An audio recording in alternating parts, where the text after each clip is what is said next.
A bomb is kept stationary at a point. It suddenly explodes into the two fragments of masses 1 gram and 3 gram. The total kinetic energy of the fragments is this. What is the kinetic energy of the smaller fragment? सुना, पहले ये rest में था 4 kg वाला, ये 4 ग्राम था, 4 ग्राम था, किस में था ये पहले? रेस्ट में था। अचानक 2 पीस हो गए इसके, कितने कितने बताइए? 1 ग्राम और 3 ग्राम, ठीक है। और एक काम करो, इसकी वेलोसिटी अगर v है तो कितना मोमेंटम हो जाएगा? 3v का। तो इसका भी 3v होने को मांगता है, मतलब इसका भी 3v होना चाहिए, 3v होना चाहिए ना इसका भी। इसकी भी कितना मोमेंटम होना चाहिए?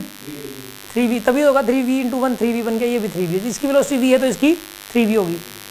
अब सुनो, इसकी काइनेटिक एनर्जी कितनी हो जाएगी यहाँ पे? हाफ mv² प्लस में हाफ इंटू, नहीं सुनो, ये 3 ग्राम लिख रखा है, हाफ इंटू 3 ग्राम लिख रखा है ना, 3 × 10⁻³ किलोग्राम में बदल लो, और वेलोसिटी v प्लस इसकी काइनेटिक एनर्जी कितनी हो जाएगी? हाफ इंटू 1 × 10⁻³ इंटू 3v का स्क्वायर इज इक्वल्स टू कितना हो जाएगा? 6.4 × 10⁻⁴। इसको सोल्व कर लो, v की वैल्यू आ जाएगी और 3v भी आ जाएगा, इसकी वेलोसिटी भी आ जाएगी, इसकी वेलोसिटी भी आ गई, काइनेटिक एनर्जी अलग अलग दोनों की निकल आएगी। सोल्व करके दिखाएं इसको। सुनो, इसके अंदर देखिए आप, इसमें कैसे करोगे? देखो आप, हाफ इंटू 10⁻³ को बाहर ले लो, अंदर क्या बचा? 3 plus 9 into is equal to 6.4 × 10⁻⁴। ये 12 हो जाएगा। 6 × 10⁻³ v² इज इक्वल टू 4 × 10⁻⁴। ये आएगा आपके पास।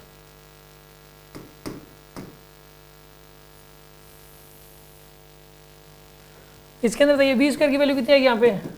6.4 × 10⁻⁴ डिवाइडेड बाई में 6 × 10⁻³ यहाँ पे कितना आएगा आंसर? सोल्व करोगे तो इसको 64/60 × 10⁻⁷। एक काम करो, इसको 10⁻8 बनाओ कैसे भी करके, ठीक है। 64/600 कर दो इसको, इंटू 10⁻8 हो जाएगा। फिर ये 10 से ऊपर नीचे मल्टीप्लाई डिवाइड कर दिया तो 64/600 का under root into 10⁻⁴।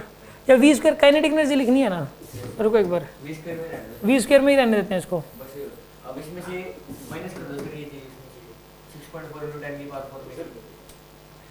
Total kinetic energy इतनी दे रखी है, स्मॉलर की निकालनी है।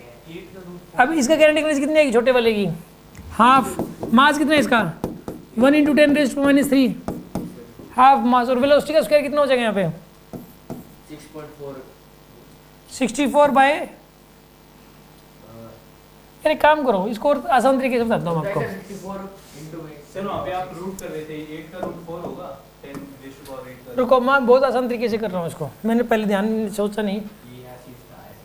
सुन अब, हाँ इसने करा दिया, देखो एक काम करो, रुको आप, ये वाली वैल्यू इस वाली वैल्यू का क्या डबल है कि नहीं है बताओ? ये तो 3 3 9 हो जाएगा, और ये 3 है, ये 9 है और ये 3 है, तो 3 गुना होगी, 3 गुना होगी ना। इसको 3 से मल्टीप्लाई करो, ये आ जाएगा। इसको x मान लो, तो इसको कितना मानना पड़ेगा? Is equal to 6.4 × 10⁻⁴। ये किसकी काइनेटिक एनर्जी है? इसकी। ये बड़े वाले की काइनेटिक एनर्जी है, और ये 3x क्या है? छोटे वाले की काइनेटिक एनर्जी। 4x की वैल्यू कितनी है यहाँ पे? 6.4 × 10⁻⁴। x की वैल्यू आ जाएगी 6.4 × 10⁻⁴ डिवाइड बाई 4, ये आएगा 1.6 × 10⁻⁴। ये काइनेटिक एनर्जी है तो इसकी, और इसका 3 गुना कर दो, ये इसकी काइनेटिक एनर्जी आ जाएगी। किसकी पूछी थी? Smaller fragment. इसको 3 से मल्टीप्लाई करो,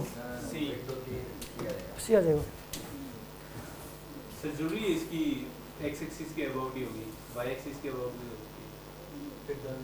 फिर दोनों की y के अबाउट माननी पड़ेगी। हाँ उससे भी हो जाएगा, उससे कोई फर्क नहीं पड़ता। एक इधर जाएगा तो एक इधर, एक ऊपर जाएगा तो एक नीचे। हाँ ये बात श्योर है कि अगर इसके अंदर वेलोसिटी v है तो इसकी 3v आएगी, तभी तो मोमेंटम इसका और इसका बराबर आएगा। मोमेंटम जितना पॉजिटिव उतना नेगेटिव, ताकि नेट मोमेंटम 0 हो जाए। समझ में आई बात आपको? ठीक है। ये वाली बात समझ में आई ना, ये x 3x कैसे कर दिया मैंने इसको, उसको आपने x मान लिया, हाँ जो सुनो, मान लो मैं आपको ये कहूँ कि भाई मैंने आपको ना 350 रुपये दे दिए, कितने रुपए दे दिए, इन दोनों को दिए, भाई प्राइस जीता है, क्वेश्चन दिया तो उन्होंने प्राइस जीत लिया, मैंने 350 रुपये दे दिया। मैंने कहा कि इसको 5:2 में डिवाइड कर लो और आधी मिनट के अंदर डिवाइड कर ले तो तुम्हारे पैसे ना तो पैसे नहीं मिलेंगे। बताओ कितने कितने लोग हैं, 350 रुपये दिए हैं, 5:2 में डिवाइड कर लो, इधर 5 इधर 2, 5:2 में फटाफट बांटो, नहीं तो तुम्हारे पैसे गए। Time start now. मेरे को 250 तुम्हें 250 इसको 100, यस सर। और तुम क्या कह रहे हो, तुम्हें 250 इसको 100, नहीं हाँ मतलब अगर मैं 250 किसको मिलेंगे, मेरे को अगर मैं 5 हूँ तो 5:2 का है मैंने, 5 इधर 2 इधर, इसको 250 मेरे और 100 इसकी। पैसे का नाम आते देखो कितना जल्दी हो गया कितना तेज चला ना, मैंने कहा आधी मिनट में मिल जाएंगे, फिर तो दिमाग तेज हो गया। और वैसे मैं क्वेश्चन देता ना, वैसे मेरे को समझाना पड़ता ये, ठीक है। देखो इसके अंदर अब ये क्वेश्चन कैसे वैसे कैसे सोल्व करोगे इसको प्रॉपर, एक को अमाउंट गया 5x और एक को अमाउंट कितना गया 2x और टोटल कितना था 350, तो 7x की वैल्यू कितनी आ गई यहाँ पे 350 और x की वैल्यू कितनी आ गई 50। अब एक को मिले हैं 5x तो 250 और एक को मिले हैं 2x मतलब 100, ऐसे सोल्व किया है। अब सुनो, यहाँ पर एक की काइनेटिक एनर्जी तो इतनी है, हाफ इंटू 3 × 10⁻³ इंटू v², एक की इतनी है, और दोनों का जो सम है वो इतना है। क्वेश्चन वैसा वैसा ही है, समझ रहे हो बात को, मतलब ये किस में है, ये 1:3 में है, ये किस में है, ये 1:3। इसकी वैल्यू को छोड़ो, ये 1:3 में है दोनों, और टोटल काइनेटिक एनर्जी दे रखी है, टोटल दे रखी हो और दोनों का रेशियो दे रखा हो तो इंडिविजुअल बताई जा सकती है। जैसे मैंने टोटल अमाउंट जो देना था वो बता दिया था और किस रेशियो में बटना वो बता दिया था, तो आपने इंडिविजुअल बता दिए और कोई इन्फॉर्मेशन की जरूरत नहीं है। तो इसके अंदर भी काइनेटिक एनर्जी बटनी है 1:3 में और टोटल है इतनी से ज़्यादा हो नहीं सकती, तो कितनी कितनी हिस्से में आएगी वो आप बता सकते हो, सीधी सी बात है। तो 1:3 है मतलब 4 हिस्से कर लो, एक हिस्सा एक के पास चला जाएगा, 3 हिस्से एक के पास चले जाएंगे। आगे बात समझ में आपको, कोई डाउट? हाँ जी।